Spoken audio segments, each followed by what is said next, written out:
কালীগঞ্জ থেকে 3-4 কিলোমিটার দূরে সুন্দর একটি গ্রাম, যেটা মধবপুর গ্রাম নামে পরিচিত।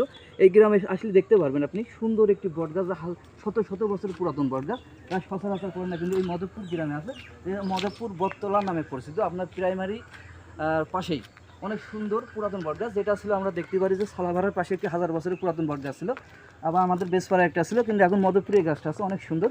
আমি যদি ক্যামেরাম্যান রিয়াজুলকে আর একটু দেখানোর চেষ্টা করি, এই বট গাছের পাশ দিয়ে চলে গেছে সুন্দর একটি মেঠো রাস্তা, গ্রামের মাঝে চলে গেছে। আমি যদি পিছন সাইডে একটু দেখানোর চেষ্টা করি, সুন্দরপুর 1 নম্বর সুন্দরপুর দুর্গাপুর ইউনিয়ন পরিষদের সামনে চলে গেছে। আর এই রাস্তা চলে গেছে আপনার সোজা কালীগঞ্জ, বেসপাড়ায় কালীগঞ্জ। এখানে সুন্দর একটি বট গাছ, যে বট গাছটা দেখবেন এই মধবপুরে আসলে দেখা যায়, শত শত পুরাতন বট গাছ। গাছটা অনেক সুন্দর, মানে গাছটা শাখা ভাষাখা হয়ে অনেক বড় এরিয়া নিয়ে হয়েছে। এটা আপনার কালীগঞ্জ থেকে 3 থেকে 4 কিলোমিটার দূরে মধবপুর গ্রাম। খুব সুন্দর একটি গ্রাম। আপনারা যদি আমার ভিডিওটা ভালো লাগে অবশ্যই লাইক একটি কমেন্ট করবেন। আপনাদের সবাইকে ধন্যবাদ, সবাই ভালো থাকবেন, সবাইকে ধন্যবাদ।